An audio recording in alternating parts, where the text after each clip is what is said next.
Praise the Lord. Happy Christmas. और आज के दिन सबके लिए शुभ, आनंद और खुशहाली से भरा रहे, हमारा यही प्रार्थना है। और आज के दिन आनंद करने में, त्यौहार मनाने में हम भूल नहीं जाए क्यों ये त्यौहार बहुत ही ज़रूरत है। कृष्ण जयंती यानी यीशु मसीह का जन्म, आइए हम लोग नहीं भूल जाएं। Praise the Lord. बहुत ही खुश हूँ आप सबको देखकर यहाँ पर आज।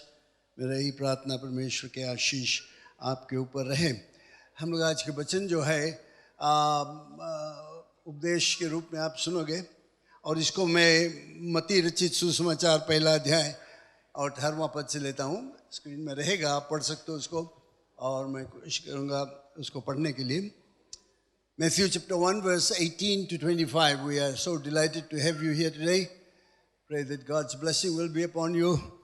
And we're going to take our thoughts from Matthew chapter 18 Matthew chapter 1 verse 18 to 25. It's a very interesting portion. It talks about the birth of Jesus Christ. The English one is there. I'll read the Hindi one. You can follow the English one because it's a lengthy section, but we need to read that. There are some very important thoughts over there. तो मैं हिंदी में पढ़ता हूँ, जो लोग अंग्रेजी में जानते हैं, अंग्रेजी जानना चाहते हैं, वो अंग्रेजी में देख सकते हैं। मैं वहाँ से पढ़ता हूँ। ये मत्ती रचित सुसमाचार पहला अध्याय 18वां पद से मैं पढ़ता हूँ। अब यीशु मसीह का जन्म इस प्रकार से हुआ कि जब उसकी माता मरियम की मंगनी यूसुफ के साथ हो गई, तो उनके इकट्ठे होने से पहले वह पवित्र आत्मा की ओर से गर्भवती पाई गई। सो उसके पति यूसुफ ने, जो धर्मी था और उसे बदनाम करना नहीं चाहता था, उसे चुपके से त्याग देने की मनसा की। जब वो इन बातों के सोच ही में था, तो प्रभु का स्वर्गदूत उसे स्वप्न में दिखाई देकर कहने लगा, हे यूसुफ, दाऊद के संतान, तू अपनी पत्नी मरियम को अपने यहाँ ले आने से मत डर, क्योंकि जो उसके गर्भ में है वह पवित्र आत्मा की ओर से है। वह पुत्र जनेगी और तू उसका नाम यीशु रखना, क्योंकि वो अपने लोगों को उनके पापों से उद्धार करेगा। यह सब कुछ इसलिए हुआ कि जो वचन प्रभु ने भविष्यद्वक्ता के द्वारा कहा था वह पूरा हो, कि देखो, एक कुंवारी गर्भवती होगी और एक पुत्र जनेगी और उसका नाम इमैनुअल रखा जाएगा, जिसका अर्थ है, यह है परमेश्वर हमारे साथ। सो यूसुफ नींद से जागकर प्रभु के दूत की आज्ञा अनुसार अपनी पत्नी को अपने यहाँ ले गया, और जब तक वह पुत्र न जनी तब तक वह उसके पास न आया, और उसने उसका नाम यीशु रखा। हालेलुया। धन्यवाद परमेश्वर इस शुभ दिन के लिए कि आज हम तुम्हारे वचन में से पढ़ सकते हैं। क्यों ये त्यौहार, क्यों क्रिसमस का त्यौहार मनाते, कृष्ण जयंती का त्यौहार। मेरा यही प्रार्थना है परमेश्वर, इस पर हम विचार करेंगे, लेकिन साथ साथ हम और भी जो सबक हम लोग सीखते हैं इस भाग से, उस पर भी ध्यान देंगे। पवित्र आत्मा से अभिषेक कर दें कि जो कुछ हम कहेंगे, जो कुछ हम सुनेंगे, उसके द्वारा निश्चय है कि हम आत्मिक उन्नति को प्राप्त करेंगे। धन्यवाद परमेश्वर, यीशु के नाम से आमीन।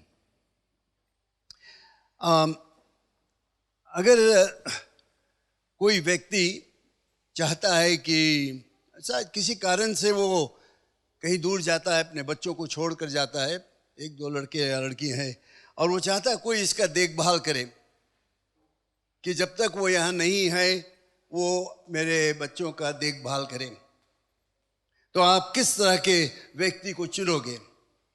किस तरह के पति को या पिता या माँ को चुनोगे जो तुम्हारे बच्चे का देखभाल करोगे और तुम्हारे पास पूरा विश्वास रहेगा कि ये लोग अच्छी तरह से देखेंगे, जैसे मैं चाहता हूँ उसी तरह से उसका उन्नति करेंगे ना। इस पर हमें ध्यान देना चाहिए आज, क्योंकि आज मैं भले हम लोग प्रभु यीशु मसीह के जन्मदिन के विषय में याद करते हैं और वो ठीक है, लेकिन मैं आज चाहता हूँ बात करने के लिए जोसेफ के विषय में।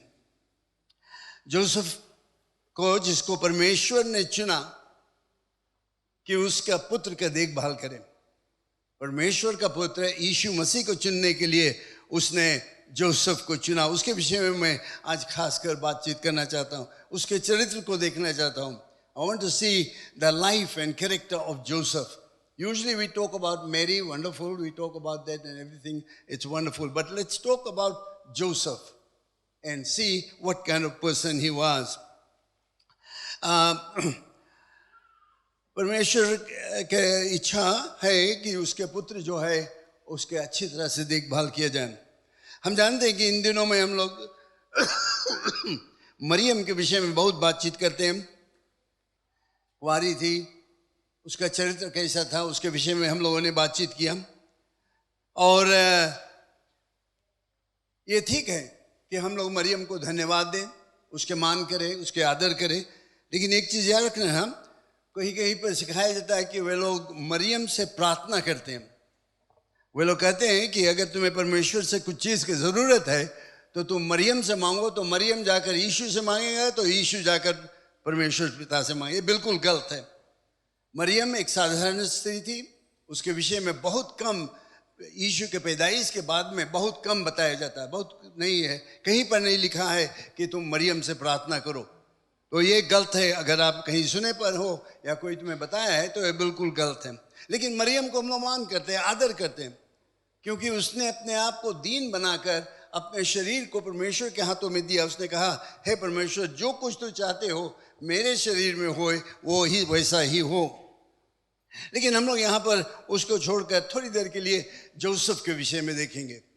जोसेफ के विषय में हम लोगों ने पढ़ा भी, यहाँ पर हम लोग देखें कि इस समय में जब उसकी दुविधा या उसके दिल में जो दुविधा आया, the dilemma he faced, the problem he faced, how did he handle himself when this situation arose in his life? ये situation हुआ, वो कैसे अपने आप को संभाला, और उसके चाल को हम लोग देखते हैं कि सच्चा चरित्र को हम लोग प्राप्त करते हैं। यहाँ पर पहला चीज़ हम लोग देखते हैं कि जोसेफ का मंगनी मरियम के साथ में हो गया था।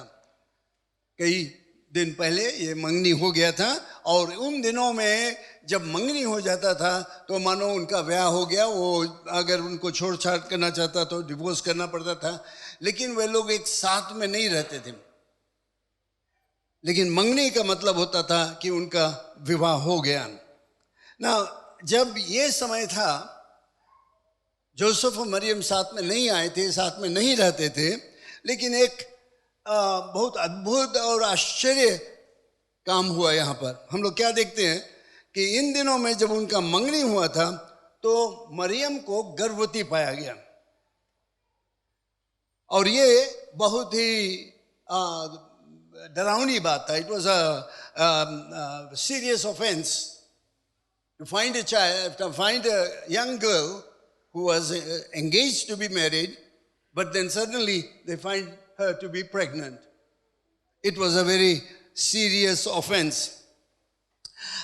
तो हम लोग यहाँ पर देखें कि जोसेफ किस तरह से इसमें पेश आया।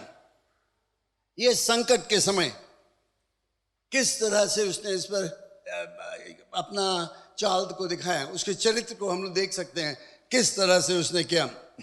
ज़्यादातर क्या होता है, जब सब कुछ हमारे जीवन में ठीक रहता है, सब कुछ अच्छा से चलते रहता है, चाहे हमारी नौकरी हो, बिजनेस हो, घर पर हो या स्कूल में हो, जब सब कुछ अच्छा रहता है तो हम लोग कहते हैं वो सब कुछ ठीक है, और हम लोग बड़ा खुशी मनाते हैं उसमें सब कुछ। और लेकिन जब कठिनाइयाँ आता है, जब कष्ट हमारे ऊपर आता है, जब हमें संकट का सामना करना पड़ता है, तब हम लोग देखते हैं कि हमारे जीवन में सही चीज़ क्या आता है। When crisis come, then we begin to wonder how we're going to behave in this situation. When everything is running smoothly, that's wonderful, no problems at all. We don't think about it. But when we have a crisis, then we begin to show the true character.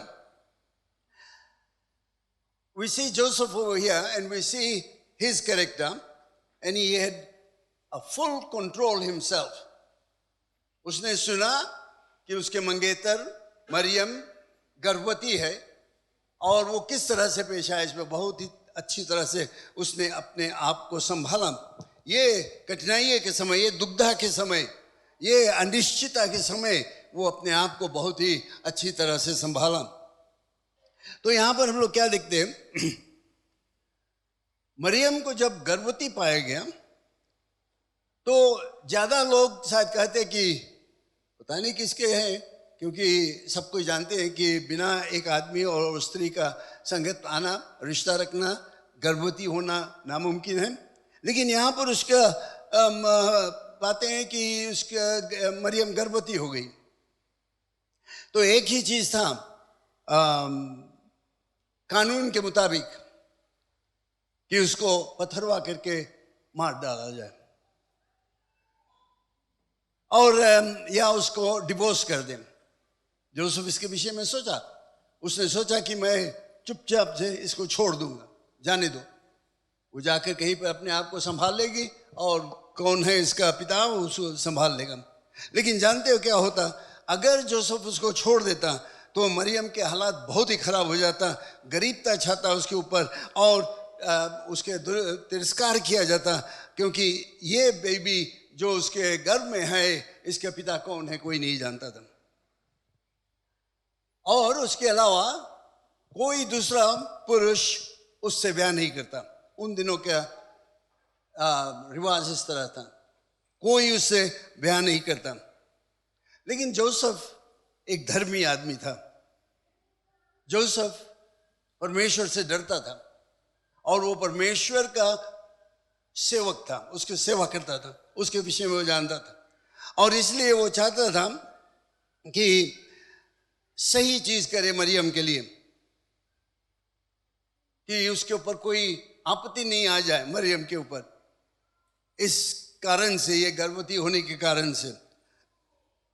यहां पर हम लोग देखते हैं Joseph एक दयालु आदमी था, बहुत ही दयालु था. वो जानता था मरियम के हालात क्या है, वो जानता था इसका नतीजा क्या है, वो जानता था सजा क्या है, कितना शर्म, कितना तिरस्कार किया जाएगा उसको, वो जानता था ये सब कुछ. लेकिन फिर भी उसने क्या कदम लिया, उसने चाहा कि मरियम के ऊपर कोई आपत्ति नहीं आए. तो यहां पर हम लोग देखे उसने एक निर्णय किया. He made a very uncommon decision. Joseph could have evoked death penalty for Maryam.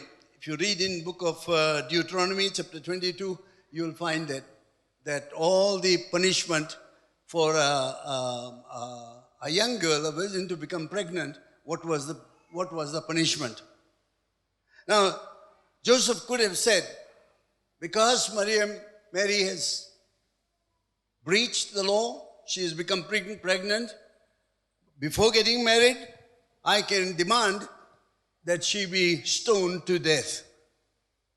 ये वो कर सकता था. वो कह सकता था बिना ब्याह करे, बिना मेरे साथ में कोई रिश्ता रखे, मालूम नहीं किससे इसका ब्याह हो गया, कानून के मुताबिक इसको पथरवा करना चाहिए. जोसेफ ये मांग कर सकता था. लेकिन जोसेफ उसके ऊपर दया किया और उसके निंदा करने के बदले उसको ये सजा के लिए नहीं मांग किया कि उसको पथरवा किया जाए. So he was a very compassionate person to avoid any shame on Mary. He did not demand his right. He did not say she should be stoned according to the law because she is pregnant before she got married. It's very interesting when you think about it. In those days, that was the law. उन दिनों में ये कानून था. और अगर यहूदी लोग इसको काम में लाते तो ले जाकर आंगन में, खुले आंगन में खड़ा करके उसको और पत्थरवा से मारते जब तक कि वो मर नहीं जाए. लेकिन दाऊद ऐसे, जोसेफ ऐसे नहीं किया। वो दयालु आदमी था, एक धर्मी आदमी था। धर्मी आदमी होने के कारण वो सोच रहा था कि मैं इसको छोड़ दूं, जाने दो, इसके ऊपर कोई शर्म नहीं आएगा, मैं ये सजा नहीं मांगूंगा। और दयालु आदमी था, उसने कहा कि नहीं, मैं ये नहीं कर सकता हूं कि उसको ये सजा दिया जाए कि पत्थर हुआ करके उसको मारा जाए। जब ये सब कुछ सोच रहा था, दाऊद जब सो रहा था और इस विषय में सोच रहा था, तो उसको एक स्वप्न मिला। परमेश्वर ने स्वप्न से उससे बातचीत किया। while Joseph was thinking about this, and as he went to sleep, he saw a dream. This dream is very important. If you have not read it, you read it again, see the dream, what the dream was. There are three truths that is revealed in Joseph's dream. तीन सच्चाई को हम लोग जो Joseph है उसके ये स्वप्न से हम लोग सीख सकते हैं। Thank you. I need a little bit of that. Hallelujah.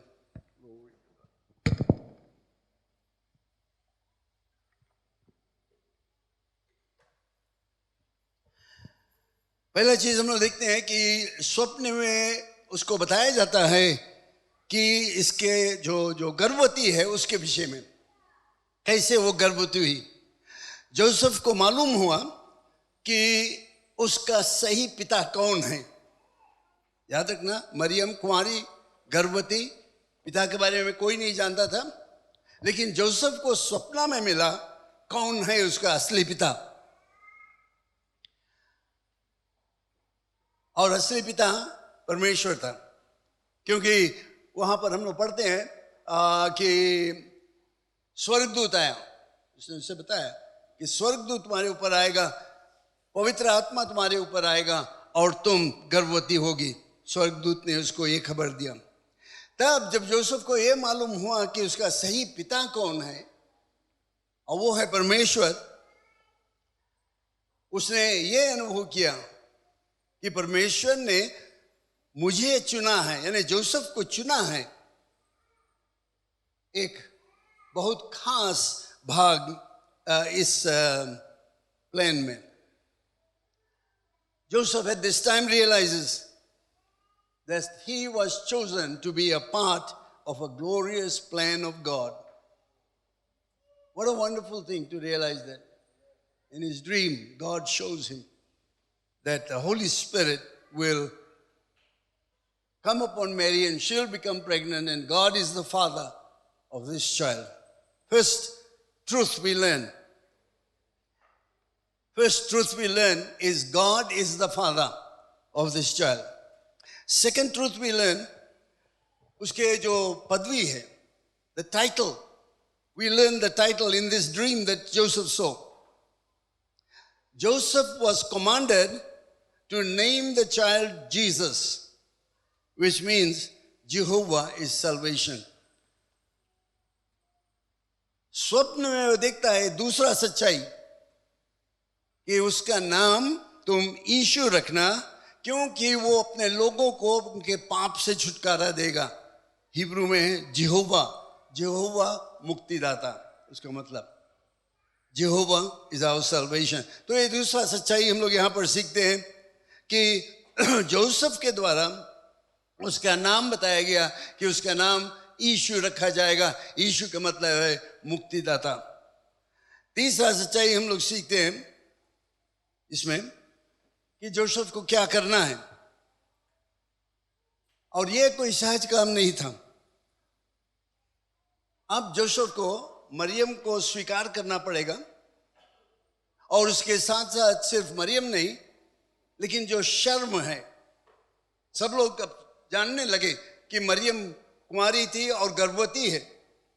कैसे गर्भवती हुआ सब लोग नहीं जानते थे।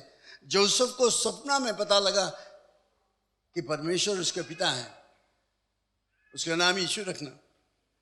तो हम लोग क्या देखते हैं, जोसेफ का जो काम था, जोसेफ को जो कुछ करना था, उसको मालूम हुआ और उसने स्वीकार किया। ये उसको शर्म सहना पड़ेगा, लोग उसके निंदा करेंगे, तिरस्कार करेंगे, पता नहीं किसके बेबी है, तुम ले लिया है, कैसे है, ये है वो है, तुम जानते हो क्या बातचीत होते रहता है ऐसे समय में। जोसेफ को ये सब शर्म के बाद सुनने के लिए, he was ready to hear the shameful talk about him, but this he was willing to take it. This was revealed to him. उन दिनों में कुछ परंपरा था. There are some traditional thinking about Mary's pregnancy, कि मेरी जो गर्भवती हुई कैसे हुई. यहाँ तो जोसेफ को बताया गया कि वो परमेश्वर का पुत्र है, लेकिन उस समय के परंपरा जो लोग थे वे लोग क्या कहते थे, जो गांव के लोग थे, परिवार के लोग थे, जब उन्होंने सुना कि मरियम गर्भवती है, वे लोग क्या सोचते थे. वे लोग कहते थे कि जानते हो ये जोसेफ के लड़का है, इनका मंगनी हो गया और ये दोनों साथ में रिश्ता किए. कुछ लोग ऐसे कहते थे. कुछ लोग कहते थे, ऐसे मालूम पड़ता है कि मरियम का कोई प्रेमी था, a secret lover. Some people were saying that. और कुछ लोग कहते थे कि कोई रोमी सोल्जर उसका बलात्कार किया. A Roman soldier raped her. That's why she was pregnant. These are some of the traditional thoughts. There is no truth in it. But ये था, लोग कहते थे. तुम जानते हो क्या होता है, अगर ये तुम्हारे गांव में हो जाए, तुम्हारे परिवार में हो जाए, तुम जानते हो कैसे बातचीत होगा. ऐसे हुआ, उसके साथ में रहा, वहाँ गया, रात में वहाँ देखा था, या इसके घर में देखा था, तरह तरह के बात, अफवाहें फैलने लगता था. जोसेफ ये सब कुछ सुना जाना, लेकिन फिर भी वो तैयार था मरियम को अपनाने के लिए. इसमें हम लोग देखते हैं कि जोसेफ के चरित्र, the character of Joseph, how wonderful. He was willing to bear the cross for the glory of God. जो शर्म का काम था, जो निंदा होता, जो उसके मरियम के विषय में बातचीत किया जाएगा, जोसेफ के विषय में बातचीत किया जाएगा, क्योंकि वो विवाह से पहले गर्भवती हो गई. ये सब कुछ सहने के लिए वो तैयार था. और एक चीज और, हम लोग थोड़ा और आगे अगर बढ़ेंगे तो हम लोग ये भी जान सकते हैं कि यीशु मसीह जब पैदा हुआ, बड़ा हुआ, उस घर में पाला गया, तो मैं ये भी अनुमान लगा सकता हूँ, ये बाइबल में नहीं लेकिन मैं अनुमान लगा सकता हूँ, क्योंकि यीशु मसीह उस परिवार में बड़ा. यीशु मसीह ने जोसेफ का चरित्र को देखा. He saw the characteristics of Joseph. Although he was God in man, but he still learned a lot from Joseph. What Joseph was doing, how he was behaving, how when people criticized him, how when people shamed him. Jesus was listening to all this. He knew what was happening. ये सब कुछ जानते हुए हम क्या देखते हैं, Joseph ने क्या निर्णय किया. जोसेफ का निर्णय, पहला चीज हम लोग देखते हैं कि उसने परमेश्वर की आज्ञा का पालन किया. मैं आपको बताना चाहता हूं, परमेश्वर के आज्ञा पालन करने से बढ़कर और कोई चीज है ही नहीं. जब तुम बाइबल पढ़ते हो, परमेश्वर की आज्ञा को सुनते हो, पढ़ते हो, वहां पर उसका पालन करना बिना सवाल पूछे कि हाँ परमेश्वर तुमने कह दिया है, मैं इस पर चलूंगा. जोसेफ के जीवन में हम लोग सीख सकते हैं. जोसेफ यहां पर बात विवाद नहीं किया. परमेश्वर ने उसको दिखाया अपने वचन के अनुसार. तुम्हें और हमें आज बाइबल में से परमेश्वर बताता हमें क्या करना चाहिए, क्या नहीं करना चाहिए. और हम लोगों को चाहिए जोसेफ के तरह बिना सवाल पूछे और कहें हाँ परमेश्वर तुम्हारा वचन में लिखा है, मैं करने के लिए तैयार हूं. और जोसेफ तैयार हो गया. जब हम परमेश्वर की आज्ञा का पालन करते हैं, चाहे कितना भी खराब लगे, चाहे कितना बुरा लगे तुम्हें, चाहे कितना दुख उठाना पड़े, चाहे कितना लोग समझे नहीं इसके विषय में, तुम्हारा तिरस्कार करें, चाहे कितना भी दुख रहे उसमें, लेकिन आज्ञा के पालन करने से परमेश्वर के आशीष हमारे ऊपर रहता है.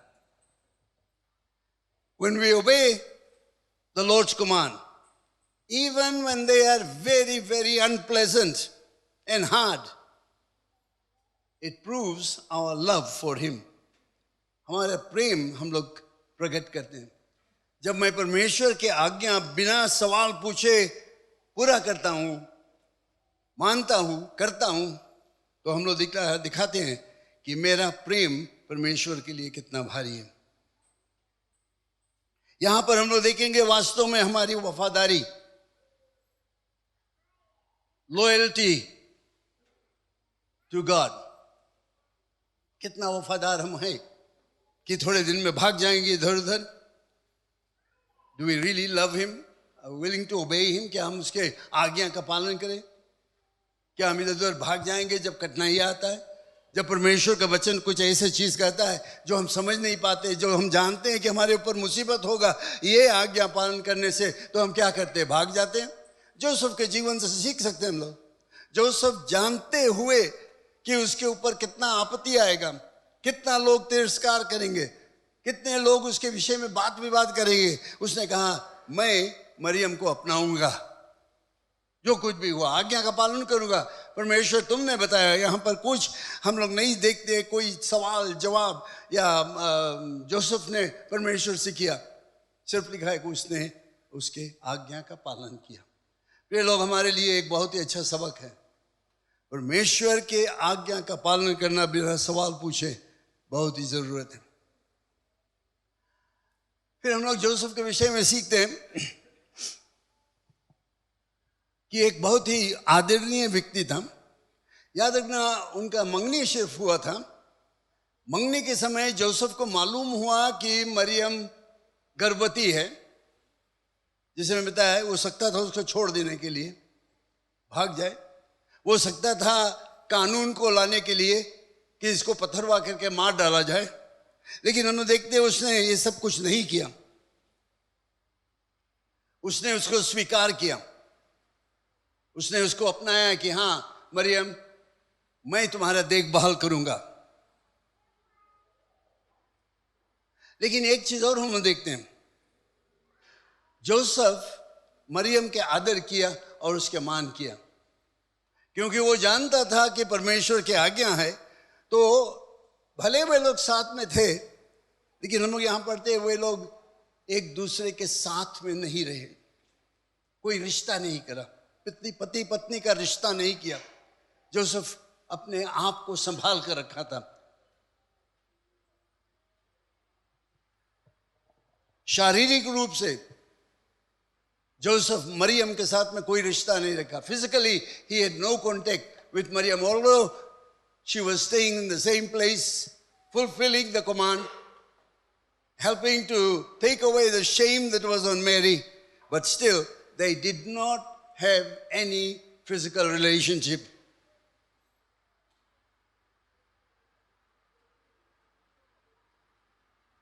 जब तक कि यीशु मसीह पैदा नहीं हुआ. बाइबल में आप पढ़ोगे देखोगे कि यीशु मसीह पैदाइश के बाद तब मरियम और यूसुफ अपना रिश्ता, विवाह का रिश्ता पूरा किया. अगर कोई दूसरा आदमी वहां पर रहता, जोसेफ ने इसी के थोड़ा नीच ख्याल है, बुरा ख्याल है, तो वो कहता है कि नहीं मैं तुम्हारा पति हूं, मैं अपना हक चाहता हूं, और वो भरसक कोशिश करता है वो हक को पूरा करने के लिए. लेकिन जोसेफ नहीं.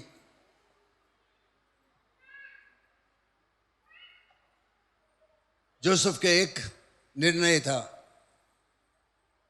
कि वो परमेश्वर की आज्ञा का पालन करेगा, मरियम के आदर करेगा, मान करेगा. जोसेफ से हम लोग बहुत कुछ सीख सकते हैं.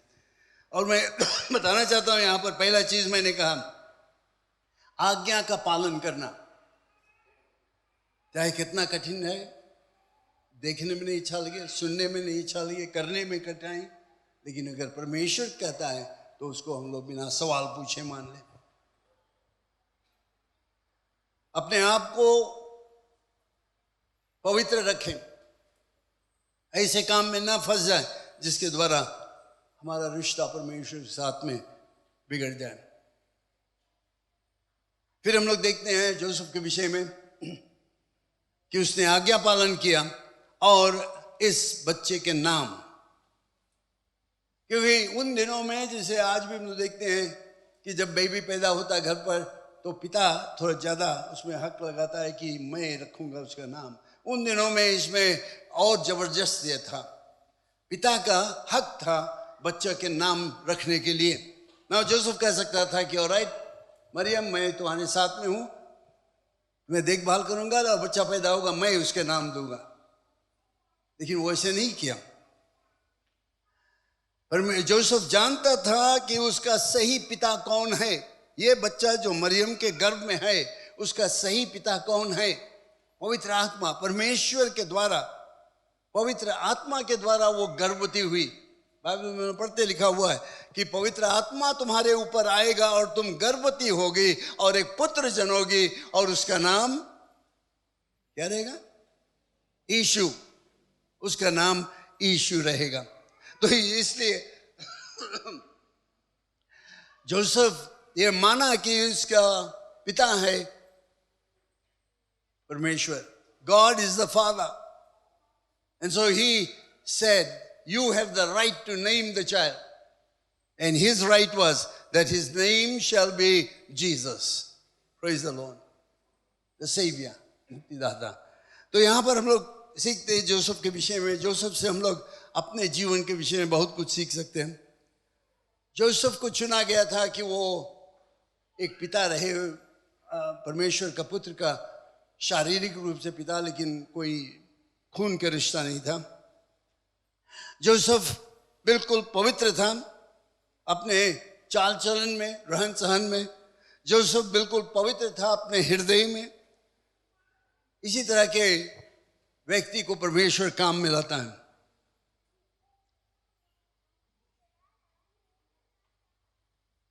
जब उसने जोसेफ को चुना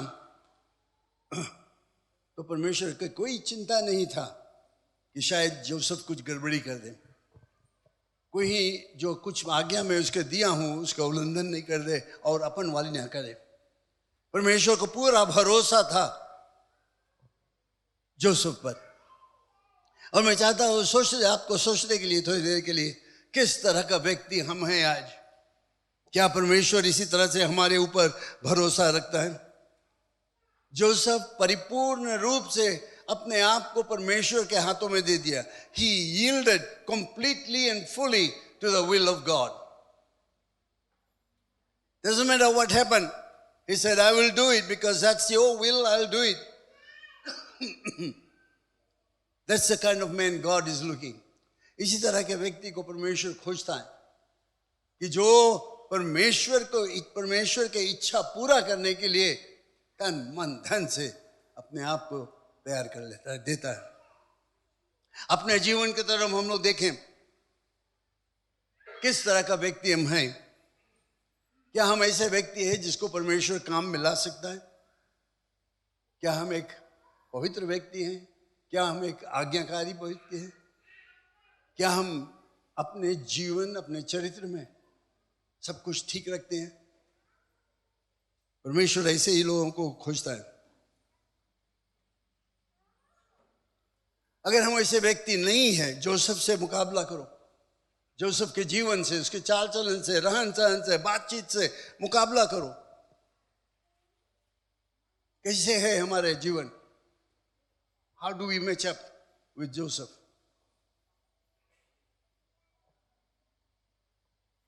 If we don't match up, then we need to get there. We need to improve ourselves. We need to see that our life is corrected.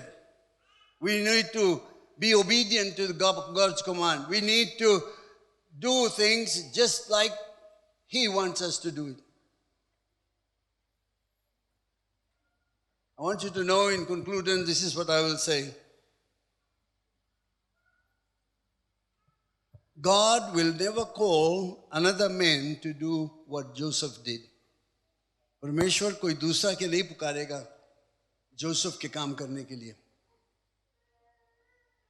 लेकिन जानते हो, एक कहावत है कि मैं हमेशा इसके विषय में बताता हूँ जब आदमी लोगों से मैं बात करता हूँ। God has a plan. All he needs is a man. परमेश्वर के पास एक नक्शा है, वो नक्शा पूरा करने के लिए उनको पुरुष की जरूरत है. He needs men, he needs women who will fulfill that plan. He has a plan. Just like here, he had a plan. He wanted Mary, a virgin, to bear his son. And his plan was that Joseph would take care of that child upon this earth. And Joseph was the right man.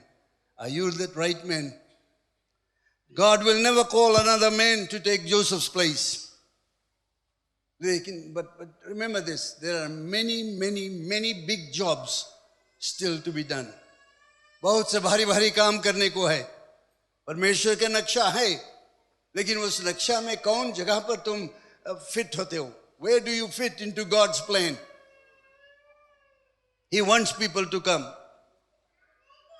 God wants people who are willing and qualified to do them. Are you willing to obey God? Are you willing to make a sacrifice like Joseph did? Are you willing to say, yes, Lord, I will face the problem.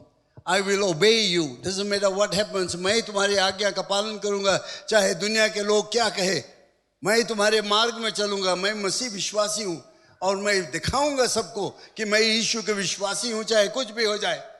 मेरा चाल चलन, मेरा बातचीत, मेरा रहन सहन, मेरा पहनाव, सब कुछ के द्वारा हम बताएं कि हम यीशु के विश्वासी हैं, चाहे लोग क्या कहें. Let us be Joseph. Let us learn from Joseph the type of person we should be. And today, on this blessed day, on the day when we think about Jesus Christ in a special way, I want to bring to your attention Joseph and his characteristics and his life. Would you stand with me, please?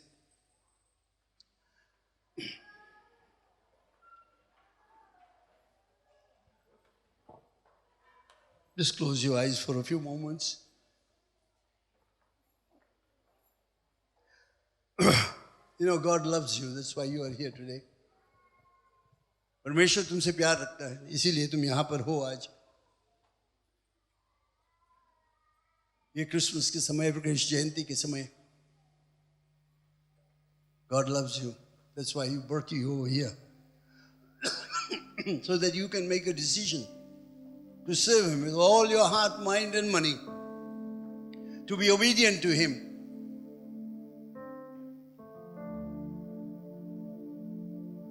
Put Him number one in your life. On this Christmas day, it's a beautiful day. Would you want to do that? क्या तुम चाहते हो यीशु पर विश्वास करने के लिए? तुम चाहते हो अपने जीवन उसके हाथों में देने के लिए? क्योंकि प्रभु यीशु मसीह है एक जो तुम्हारे जीवन को बदल सकता है. एकमात्र मुक्तिदाता वो है. उसका नाम तुम यीशु को रखना, क्योंकि वो अपने लोगों को उनके पापों से बचाएगा, अपने लोगों को उनके बुरे आदतों से बचाएगा. और यीशु मसीह तुमसे प्रेम करता है और तुम्हें बचाना चाहता है, नरक से बचाना चाहता है. He wants to save you from hell. He wants to save you from all these evil things that you are facing. Only Jesus can do that. Nobody else. Hallelujah. If you want us to pray for you, I want you to just raise your hands and say, please pray for me. I want to give my life to the Lord. I want to surrender my life. मैं चाहता हूँ अपने जीवन को यीशु के हाथों में देने के लिए मेरे लिए प्रार्थना करो. Praise the Lord. कोई भी व्यक्ति, शायद तुम मसीह विश्वासी हो लेकिन ढील डाल हो गए हो, इधर उधर भटकते हो. मसीह विश्वासी हो लेकिन सही मार्ग में नहीं चलते हो. अपने हाथ को ऊपर उठाओ और कहो, मेरे लिए प्रार्थना करो. Bless the name of the Lord Jesus. Hallelujah. Glory to God. कब प्रभु यीशु मसीह फिर से लौट कर आएगा हम नहीं जानते, लेकिन यह निश्चय है कि वो लौट कर आएगा. क्या तुम उससे मिलने के लिए तैयार हैं? कोई हाथ उठाया यहाँ पर? All right. Praise the Lord. We'll pray for you. धन्यवाद. Hallelujah. और कोई चाहता है कि मैं उसके लिए प्रार्थना करूं? एक हाथ हम लोग देखते हैं वहां पर. हम लोग सब प्रार्थना करें. Bless the name of the Lord. उसकी सेकंड लेके आ जाए. आओ आओ सामने आओ, मैं प्रार्थना करेगा.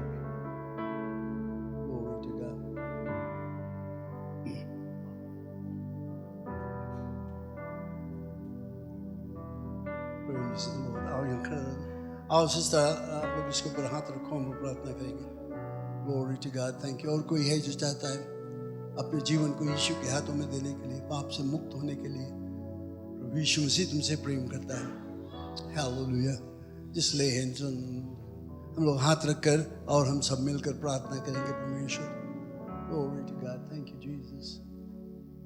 विश्वास करो ये बहुत ही खास समय है, सब मिलकर प्रार्थना करें। इधर उधर देखने के लिए तमाशा नहीं है, लेकिन यीशु से हम रिश्ता रखते हैं। इस बहन के लिए हम लोग प्रार्थना करेंगे इसमें। Thank you Lord, glory to God, we praise you, wonderful Lord Jesus, hallelujah. धन्यवाद परम प्रधान परमेश्वर, यीशु के नाम से हम लोग धन्यवाद देते हैं इस बहन के लिए, अपने लड़के के साथ में यहाँ सामने आई है। हम प्रार्थना करते हैं यीशु मसीह के नाम से, वो नाम जो सब नामों से बढ़कर है। हे पिता परमेश्वर, उसके ऊपर अपने आशीष को उंडेल, अपने हाथों को रख, जो कुछ मांग है उनके पापों को क्षमा कर दे, उनको एक नया जीवन दे दो, उनके बीमारी से उन्हें चंगाई दे दो, उनके घटी को पूरा कर दो, उनके शरीर में तो एक ऐसा सामर्थ्य ला दो कि वो इसी समय पहचाने कि तो एकमात्र मुक्तिदाता है और परमेश्वर उसको नरक से बचाकर स्वर्ग को ले जाएगा। धन्यवाद परमेश्वर, यीशु मसीह के नाम से मैं उनको तुम्हारे हाथों में अर्पण करता हूँ। धन्यवाद देता हूँ क्योंकि तुम महान परमेश्वर है, मुक्तिदाता। Blessed be in the name of the Lord. Thank you Jesus. Hallelujah. Glory to God. पिता परमेश्वर, यीशु के नाम से धन्यवाद देते हैं शुभ दिन के लिए। धन्यवाद देते हैं हर एक लोग के लिए जो आज यहाँ पर आए हैं, और मेरा यही प्रार्थना है कि उनके हृदय तुम्हारी खोज करें, तुम्हारे प्रेम को और अच्छी तरह से पहचाने और जाने कि तू ही एकमात्र मुक्तिदाता है। बाकी कार्रवाई पर तुम्हारी आशीष रहे, यीशु मसीह के नाम से, आमीन।